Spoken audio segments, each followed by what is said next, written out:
What is up, guys? We're back with another episode. Hopefully, we don't have to introduce ourselves anymore. Hopefully. Today's episode is going to be heated. I'm frustrated. I'm heated. I'm mad. We can talk more in detail in the Spanish episode because it has to do with soccer. But how was your weekend? How are you? My weekend was magnificent. Let's just talk about it already. It was great. We worked at the farmer's market together. After that, we went to Mayfair to watch a couple sporting events. One was pure ecstasy and joy. Just say it already so we can talk about it. Barcelona whooped Madrid's ass. Period. That's it. That's all that has to be said. And Ilya Topuria knocked out Max Holloway. The fight was a visual representation of the game. Okay, I will ask you this before we go into analyzing the game and whatever. How does it feel to win a Clásico after 5 games straight losing? The way we did it at the Bernabeu, Lamine scoring, prime Rafinha looking like Ronaldinho. It was just flashbacks of Luis Enrique, Pep Guardiola. The same player that you guys had disrespected putting his jersey's number on someone else's. That same guy? I did not do that. Okay? First of all... Were you not celebrating? Wait. Can I speak to the camera? I want to have a word with the camera. Can I ask you one thing? I want to have a word. Were you not celebrating Nico Williams coming to Barca? He never came. Why would I celebrate? Were you not fucking taunting? Shut up. Exactly. I do want to say, last season, I bashed Lewandowski and Rafinha. I'm very sorry. You're probably never going to see this, but I'm very sorry. Especially Rafinha. I love you now. And Lewandowski, I mean, he still disappointed me because he could have had a poker, but it is what it is. He had mercy. But yeah, Rafinha, te amo. That was not Portuguese. Who said that I was trying to speak Portuguese? Lewandowski, Vizca Barça, and Lamine. Oh my God, Lamine, Copa Trophy, best young player in the world. I'm glad you bring that up. He could have won the ballondor, to be honest. Stop. Let's have an objective conversation. Oh my God. An episode. Let's not. Okay, 4-0. The score does not reflect. Oh my God. How the game was carried. First 45 minutes, Madrid had the clearer chances, better team. Second half, Lewandowski apparently this year scores everything. Well, not everything because he had those 2 sitters, but those 2 goals killed us. And then after that, we weren't able to recover. But I mean, still a lot of league to be played. I know Mbappe won't miss the way he did. I know Vinicius will not miss the way he did. Bellingham will not miss the way he did. So enjoy your victory after 5 Clásicos of losing. Speaking of Mbappe, I saw a Spanish broadcast that people were leaving the stadium at the 75th minute, and a lot of people were saying Mbappe doesn't fit in. Mbappe has to leave. We waited so much for this. And what's your take on that? Do you want my take or what? Do you want me to talk about what other people said I have no control over? What the fuck do you want me? Do you want my take? Because my take has nothing to do with that. You tell me what you want. What do you want? How do you feel about Mbappe? It's taking time to click. We lost Toni Kroos, which is a huge piece. I said Mbappe, not Toni Kroos. Yes, but it influences this year's performances and the results so far. I mean, we're 6 points away from you guys, which I know will catch up and surpass you. Mbappe, there was a lot of expectations, a lot of pressure. It hasn't clicked quite yet, but it will. I mean, it's a matter of time. You guys took fucking 10 years to get good results after Messi. Toni Kroos just left. We didn't. Oh my God, you did not just compare Toni Kroos with Messi. Yes, bro. Oh my God. Okay, sorry. Toni Kroos has 6 Champions Leagues and a World Cup title. Oh my God. Bro, within the function. Listen. Within the functioning of the team, Toni Kroos played a crucial role. I'm not saying they're the same individual player. I'm just saying the impact of their presence Oh my god, you don't even know what to say. is greatly. Just take back what you said. No, I speak for the people that know about Oh football. my god. But anyway, let's change the subject. You talked about the awards, which when we post this, it'll be tomorrow. Yeah, So it'll be tomorrow. Tuesday. Yeah, today's Monday. On Saturday, Barcelona won 4-0. Yeah. So we Madridistas are boycotting the Ballon d'Or, rightfully so. And we had a heated debate this morning. I hope You were heated, I wasn't. no. I hope you keep the same energy. Does Vinicius not deserve to win the Ballon d'Or? Wait. Yes or no? ¿Cómo se dice méritos? Tiene los méritos. He has merits. Yeah, he has the credits to win it. I'm gonna take you fucking back to school, bro. Oilo. The one that... Check the Spanish episodes. Okay, so Yeah, does exactly. he deserve to win Ballon d'Or? Yes or no? For me, there's 3 players that deserve it. Mhm. And he's amongst the top 3. See, From there, I don't know who's going to take it. But I personally have a favorite. I'm glad that on camera you're at least a little bit more objective. No, Because this morning you were talking about shit. Like, no, Vinicius doesn't deserve it. I didn't say he didn't deserve You it. were saying someone deserved it much more than he did. Not much more, but over Vinicius, yes. Who? Rodri. Under what basis? What merits? He was fundamental and crucial part in Man City's titles. Which were? If I'm not mistaken, it was domestic cup, and league. And he was also, after Lamine Yamal, the best player in Spain's squad for the Euros. I disagree with that. What Nico did, what Dani Olmo did, what Carvajal did. I agree, but who was the brains of all that? Who was the one pulling the strings? His absences was not noticed in the final. Oh my god. Was it? I mean, there was a time where England looked better than Spain. Madre mia. Okay, Oh my god. so here's my counterpoint. Okay. Okay? Did he not? Because I know you're going to find some way to sneak out of this, you sneaky minx. But did he not have more merits, him and Haaland, to win the Ballon last year? One, they won the FA Cup. They won the Premier League title. They won the Champions League final. Rodri scored in the final, the decisive winning goal. Haaland was the top scorer in the Premier League, top scorer in the Champions League, player of the season in the Premier League, if I'm not mistaken, player of the season in the Champions League, if I'm not mistaken. Did they not have more merits to win it last year when no one said a thing, when no one said that they deserved it more? Did they not do more last year than this year? Did they not win more last year than this year?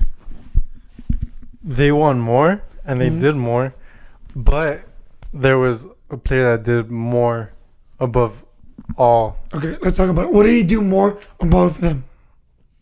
He won the biggest prize in football. Okay, he won the World Cup, which is played for 4 weeks. It's a period of 1 month. The Ballon d'Or is the whole season. The Premier League We're is the talking whole about season. this year's. You asked me about this year. But okay, if you're saying Rodri deserved it this year, why did he not deserve it last year? Because he wasn't as crucial as he was. Oh my god, he scored the fucking winning my goal gosh. in the Champions League. He won the Premier Hey, League. you're going to break the microphone. Shut the fuck Sorry. up. Yeah, He- shut the fuck up. He won the Champions League. He won FA Cup. He did not play a decisive role last year? He did, but not as much as this past year. Oh, Look, you this just is want- my frustration. You just want me to say what you want. No. Yes. It's because it makes no sense. If he deserved it this year, Messi deserves it every year he plays. this is the This is fucking, the. the lack of Oh my god. objectiveness or Just What? the lack of congruency, bro. If he deserved it this year, why not last year? He won more last Because year. there was, I said, The Ballon d'Or is not judged upon 4 weeks of a competition. I know. What else did Messi do besides Check goal and assist average that year. Haaland had way better? No. Yes, he did. No. Messi passed him because of assists. Check. You can check. First of all, you're not going to compare the Premier League to League One. Oh my God. So whatever we do, Messi didn't deserve it. That's. Haaland broke the Premier League scoring record, bro. Oh my God. Haaland was the top scorer of Champions League. What did Messi do in Champions League? Okay. Going based off that logic, what did Vinicius do to deserve it this year? He scored the game. Going off of Haaland's, that you said Haaland was the top scorer in the Prem and in the Champions League. Vinicius won the Champions League. No. Top scorer. We're talking about. No, I'm saying Haaland was the top scorer and he won that competition. No, you said Haaland was the top scorer of the And won the Champions League. competition. And he won the competition. Okay. And was Vinicius top scorer? He won the competition. Was he top scorer though? No, he wasn't. Oh, okay, there we go. But he scored against Borussia Dortmund in the final. He scored against Bayern Munich in the semifinal. Well, like He you said assisted about against Messi, Man City. like you said about Messi, it's not 4 weeks. It's not 3 weeks of Vinicius. No, he won the league. And he had plenty of goals in the league. Was he top scorer? He wasn't top scorer. Oh, okay. But he contributed plenty of goals. In the Super Cup, the Spanish Super Cup, in the final, he scored 3 goals against Barcelona. A tricky. Oh my God. Okay. What did he do this weekend against Barcelona? What are you talking about? No. That doesn't affect the Ballon d'Or. Who the fuck was talking about Barcelona right now? I'm saying he scored in the Champions League final. He scored a hat trick in the Super Cup final. We're not getting to anywhere with this. Okay, there's no congruency here. Y'all can. Neither on this part. No, yes. Y'all, Anyways, alright. y'all comment what you think or who you agree with. I can't stand you sometimes. I know you can. All right. You hate to see me succeed and my people Shut succeed. up. In other news, Yeah, stop yelling. tomorrow we have our first jiu-jitsu class Yeah. all together. How do you feel about that? You're gonna get an ass whooping. They call me the Khabib of Laredo. I'm pretty excited. I mean, I don't know if I'm excited or nervous. I don't know what to expect, to be honest. I wanted to get into like taking classes for some sort of combat sport, but I was thinking more of kickboxing or something like that, or taekwondo again. But you signed us up for a free course of jiu-jitsu, so I guess we'll do that. Yeah, I got an ad. How do you feel about it? I got an ad because your phone's always listening to you, Yeah. and it was like jiu-jitsu and Maynard. Because of the Ilya fight, we've been fighting each other, wrestling all weekend. He fights with himself. And I got an ad, and I had taken jiu-jitsu classes for like 2 months. In those 2 months, I had a lot of fun. I learned very little because it takes a long time. I got submitted a lot. I got humbled a lot.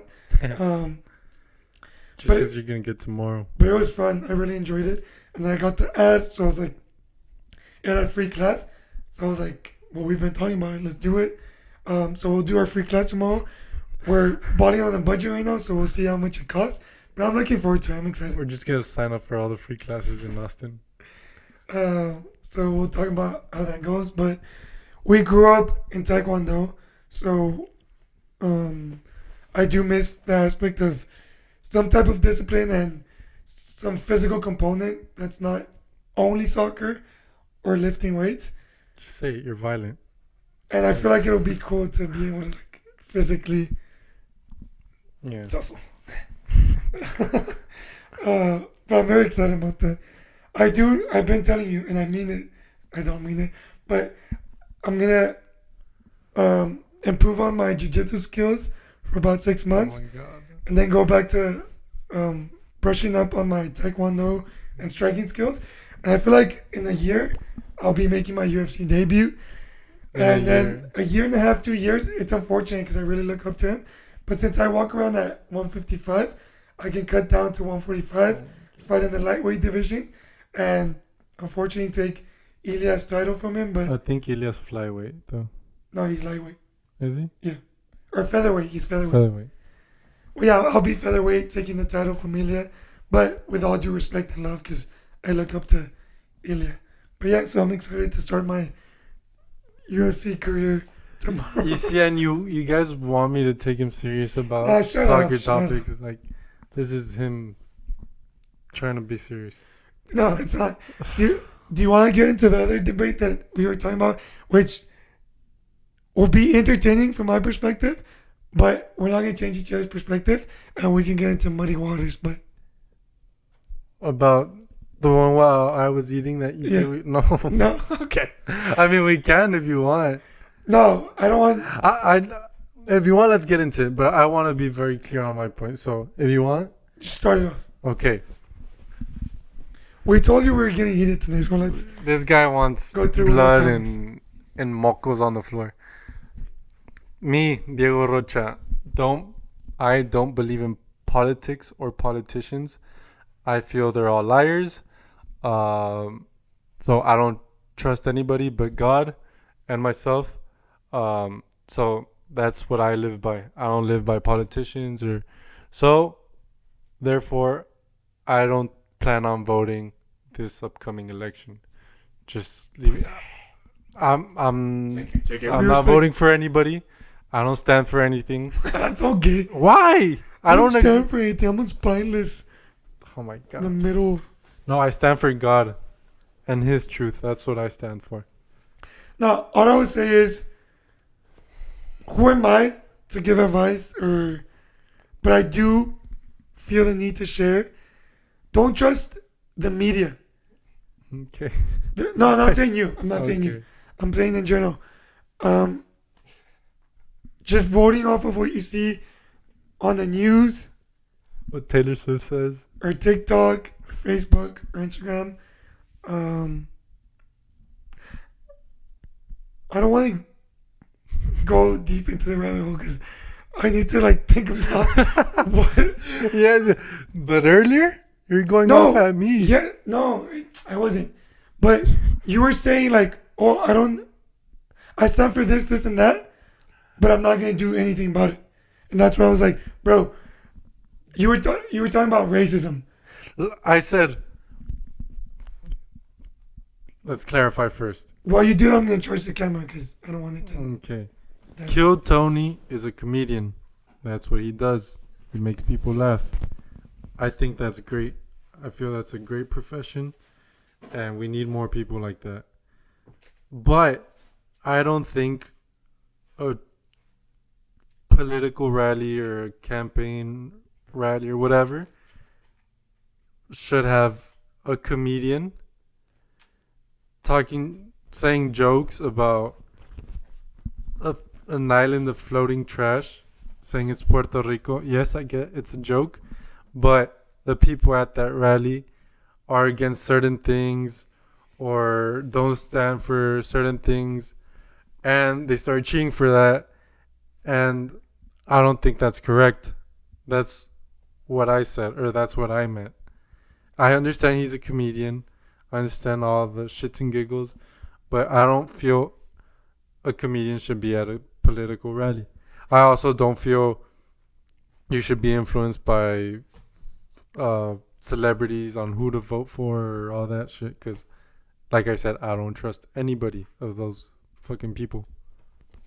And what I said Vote for me. was, if you take everything he says that deeply and that seriously, then shouldn't you apply to every single thing he says? Because I've seen you laugh in the roast, in his podcast, and all those things Tony. because they're jokes. Yes. He's going to this rally, which before we get into it, because I know the way I'm coming off right now, it's probably he's going as a comedian. I don't think that the people that are listening to him talk in that rally are looking to him for political views or a stance on important topics. He's going as a comedian to entertain.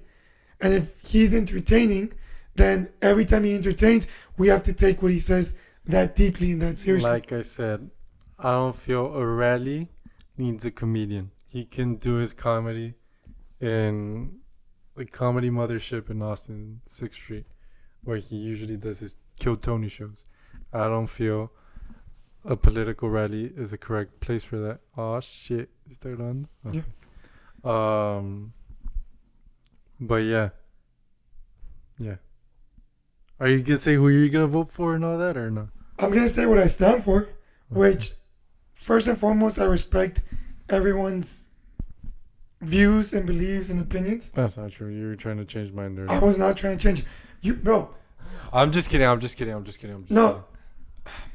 All right, first let me get to what I was trying to say. Okay. When we vote, which you're not voting, so I don't think I am. the flip flopping continues. No, I said as of earlier. You can check the video. I said as of now, I don't plan on voting. Okay, the point that I'm trying to make is when we vote for someone, we're voting for things that we believe they're doing in our favor. So you're not voting, or you're unsure. But if someone votes for the opposite candidate, I'm sure they have reasons that they believe that they're gonna benefit everyone. It's not because they're not intelligent. It's not because they're racist. It's not because they're homophobic. It's not because they want to incite violence. But with that being said, the values that I stand on are health, first and foremost, because I think that everything stems from you being the best version of yourself. You can only give as much love as you have or give yourself. You can only give as much care and respect as you have yourself. I agree. And I know for a fact, because I've researched this, I've spent a lot of time into this, that there's a lot of not higher forces, that's the wrong word, but there's a lot of industries and economical gain from our food supply being poisoned, from us being under artificial light, from the use of pesticides and herbicides and all these chemicals, from artificial dyes, and the list goes on and on. The only person that I've heard talk about those aspects and taking matters into his own hands by suing Monsanto, the largest producer of pesticide and glyphosate, is RFK. RFK by himself chose to go under the Trump campaign, and what RFK has verbally stood for, I want to believe is true. His back record stands for it. His book against Fauci, and I don't want to necessarily go against that topic, but that moment in American history and world history where people were forced to sacrifice their free will and what they believe for, because if not, they were losing their jobs. If not, excuse me. Don't get emotional, bro. If not, family members stopped talking to them. Like, people fell for certain pressures. I did not. Oh, yeah. No, what I'm saying is, I feel for people because we don't know the long-term repercussions, and there's things that they've backtracked, the CDC, the WHO, that, oh, we said this, but science now indicates that that wasn't the case. So the fact that people's free will was taken away from them or compromised, I want to believe RFK. I want to believe what he stands for. Bro, people don't see if I spit on you, so stop making faces. Yeah, but I feel it. It's okay. It's okay. So what he stands for and what he represents are a lot of the things that are important to me.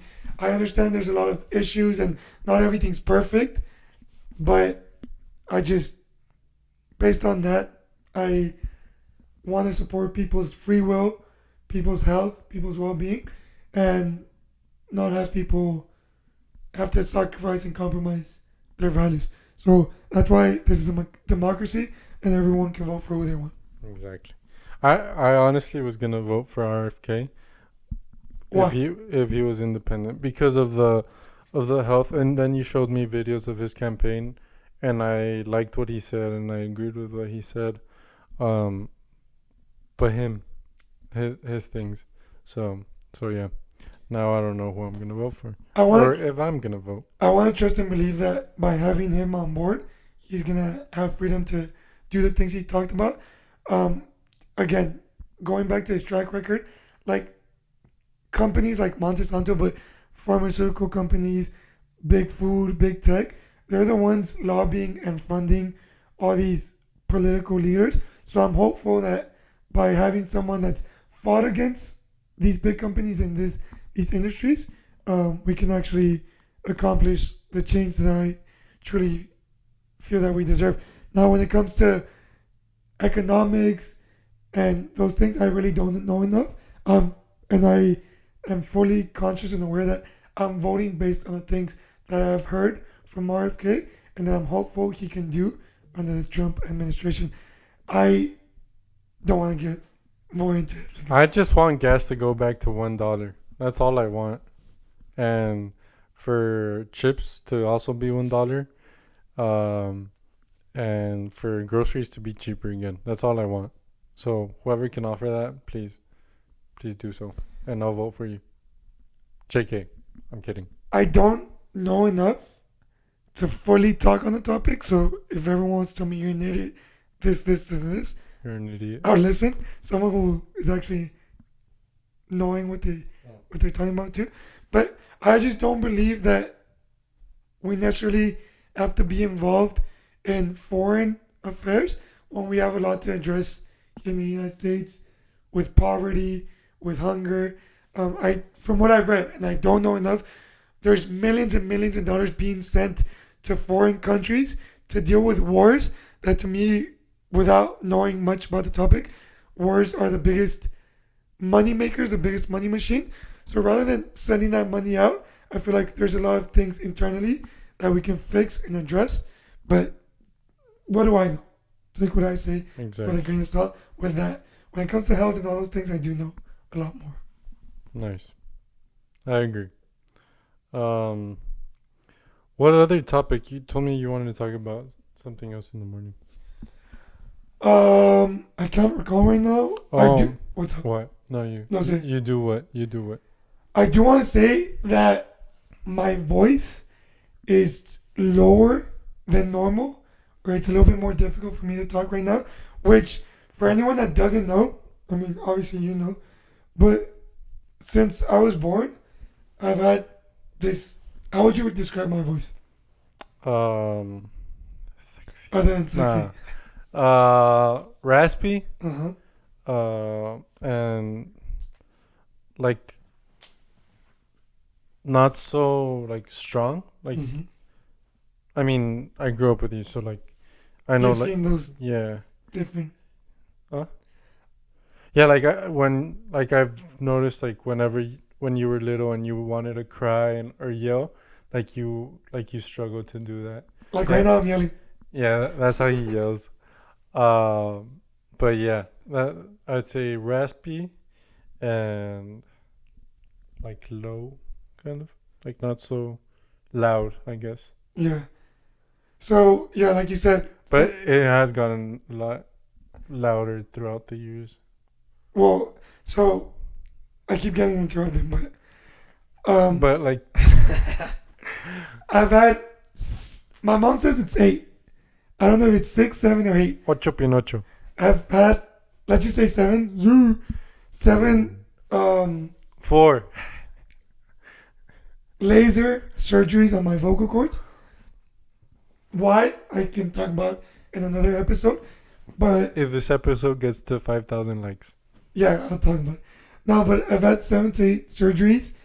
And in between those surgeries, like, there's periods where if I talk too much, if I'm stressed, if I don't take care of myself, like, my tone of voice not only like lowers, but it's also difficult for me to like project my voice. Yeah. And right now that we've been recording the podcast and I've been doing other things, like, it's getting difficult.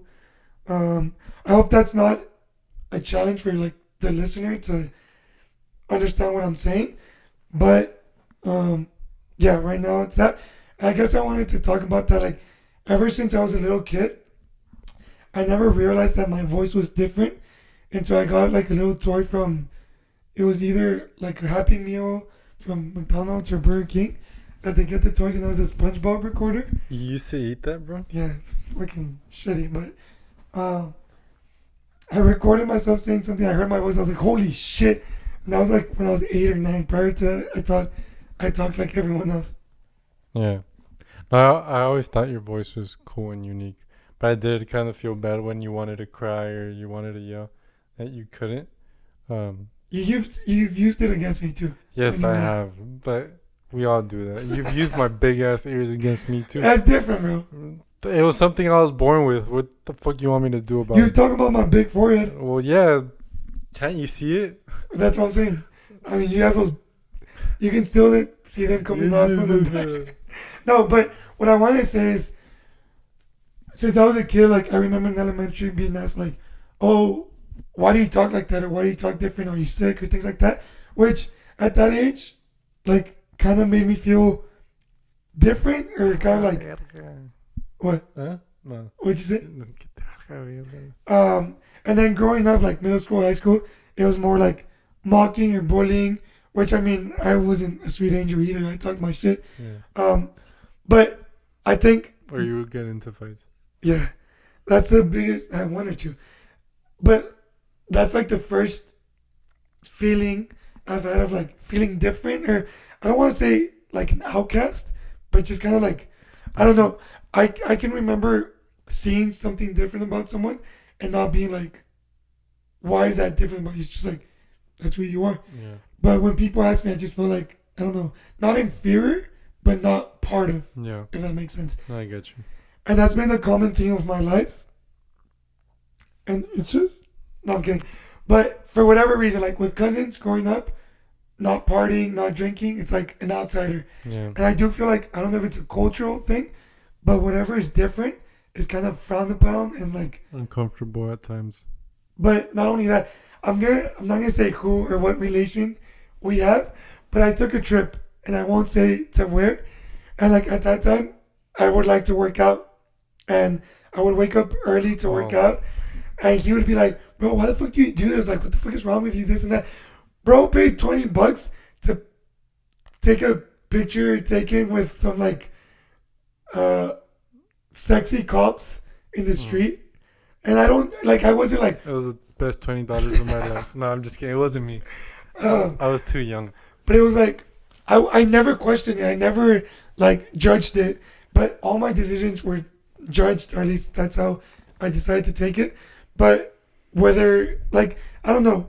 Even with us, we had a topic last week where it's like, sometimes I don't feel like I'm appreciated or valued or, like, part of it. And that's been a theme since a child. I don't know if you want to chime in. I mean, no, that's how you feel. That's your problem, buddy. Yeah, I feel loved and accepted. No, just kidding. No, I mean, I feel it. Yeah, I get you. I get you because I was also similar in the sense of like the no partying and no drinking and always like being up for early for practices or whatever. So I get you in that sense. But like now as we're older and like we have more personality, or our personality has developed a bit more, like I do feel we take things personal, but I feel you take them personal like within family topics, and I take them personal outside. Why would you say that, bro? You see, that's what I'm saying. No. But yeah, like there's times where you say like you don't feel appreciated, or you like manifest that, and like that's not what I'm trying to give off, but I guess that's how it come off sometimes. So yeah, I don't think it's personal sometimes, and like you see it that way, but 100%. That's just my... No, I know I'm an extremely sentimental and emotional being. I haven't always been this way. I feel like we've talked about how, like, sometimes you, like, when you feel certain things, you disassociate. Yeah. I used to be that way before Albert, and then I was like, I don't want to be that way. But it's not that I don't feel loved or appreciated. It's just like, for example, as a child, I felt out of place because like, why do you talk that way? This and that. And I was also an easy target for different reasons in middle school, in high school, and I just felt like I had to work really fucking hard to feel part of something. And then with our cousins, on both sides for different reasons. Like from one side, like I feel like they lived in Mexico and they were in private schools, like they were used to a certain lifestyle, and we like in Texas, For sounds. public school, like so it was like a little bit of a difference. But I mean, we were loved, we got along perfect. Yeah. And then on the other side, it was like that part of like, oh, we're very different. So I kind of felt judged and criticized for my way of being. And also my temper didn't help me. It was like Yeah. things like that. But then fast forward, like, I mean, without going too much into detail, like, you know, right now, I don't talk with my dad. I love him. But it just felt like, oh, you're being uncomfortable to me. Like, I'm going to push you away. And then within our household, like, since you guys aren't as consistent or disciplined, like, you guys wake up at whatever time or have breakfast at whatever time. So you guys like bond more, and it's just like an accumulation of all those things that sometimes I'm like, like I want to fit in, but I also feel like fitting in most of the times means sacrificing a lot. And to end on a very good note, I do want to thank the solar culture, which is a community that prioritizes Puro not, loquillo. not only sunlight and like mitochondrial function and grounding, but I can go on and on about this, but I do want to say that it was funny because that happened last week, and then within that week, that was like I told you guys in a very sentimental way, like I just feel like I'm not part of this and whatever. I've been writing my stories on Instagram, just voicing how I feel, and from that community, I received so much love, so much appreciation, so much encouragement. It was like overwhelming, and I have so much, even though I haven't met any of these people in person, just virtually the love and appreciation and encouragement, and for being me. Like, I didn't have to pretend to be anyone. I was encouraged and valued and loved for being who I am, and that's like a very foreign feeling to me. And that community I love with all my heart and all my soul, and I'm extremely grateful for. They're AI characters, bro. They're not even real. No, I know exactly who they are. JK. And I'm in constant communication, and we get to talk about all these things, and I learn from them, and I feel so much connection and appreciation and gratitude for them. I love them. I love them with all my heart. You know what? Me, Diego Rocha, Jorge's brother, I want to invite y'all to guest on this podcast. To whoever's in that community. If I name them, it's going to be Kiara, Michaela, Mariana, Sydney, Jeff, Taz, Sarah. Is that the one you're president of? Yeah, I'm the quote unquote. See, even that, bro, like, it was jokingly. President. I'm the president of the solo club. Solar culture. Oh, sorry, JK. I'm not shitting on it. You say it right, motherfucker. Solar culture. That's my family right there. Okay. Well, to all of you that he mentioned there, everybody that's in the group that wants to come to Austin to film podcast and just have a good time, you're more than welcome to. And I would appreciate if you can get this guy off my no, JK. I love having you here. This is what I'm talking about. No. Yeah, cállate. You can start crying and take it personal. This is all jokes. But yes, you're more than welcome to come if you all ever want to come. No, once because we will start getting bigger Ilia audiences. Topuria, manifest it. Because, yeah, we are in that process. I saw it already. I saw it already. But even that, like, they joke, oh, the president of solar culture. Like, obviously, I know it's a joke, but just to be, I don't know, it feels like appreciated in that way for being me. Like, I don't know, it means the world to me. I have nothing but gratitude and love for that whole community and everything they stand for. If my brother loves you, I love you too. So thank you. If put your money where your mouth is, the membership is not super expensive. Support and learn. I'll see my budget right now. And I truly believe, and I know it sounds like a commercial, but the information and the community that is presented in that group can literally change people's life. And I'm not exaggerating. I agree. I believe that. So put your money where your mouth But is. I don't want to do that right now. So, but yeah, first of all, we need to start stop checking Instagram. I'm supporting one of Who won the the Ballon community. d'Or? Rodri. Ooh, live. You heard it here first. But I forgot what I was gonna say. Oh no! Once we make it big, I'll join the club. When we make it big. Yeah, once we. No, it's not when we make it big. It's when you start prioritizing your health. You gotta. Okay, yeah, whatever. Should we wrap up with that, or do you want? Do you have anything else to say? No, that's good. So we can recap. Ballon d'Or, FIFA corrupted. How is it FIFA corrupted if there's people who vote for it? How is it that in 5 years we have to have be 4 Copa stupid. Americas? You have Until to be- Messi won. No, we're talking about Ballon d'Or right now. It's held by FIFA. Oh my god, no, it's held by France Football. Yes, but FIFA is the one. Oh my god. See, this guy doesn't know Okay, ball. let's end on this. Oh my god. How do you explain 4 Copa Americas in 5 years? How do you explain the finalissima coming back after Messi wins it? And how do you explain Inter Miami in the Club World Cup? Like, explain all of that. We were talking about Exactly, the Ballon thank d'Or. Who votes for it? Players, captains, And media. and media. And coaches. Sorry, not captains, coaches, and media. So, how is that rigged? Well, anyways, today was a Exactly. heated episode. I needed to get a lot of things off my chest. But I love you. I love you too. We love y'all. Thank you for listening. I'm still upset. I'm still heated. Eddie Garcia was right. God. All right. Love you. Bye.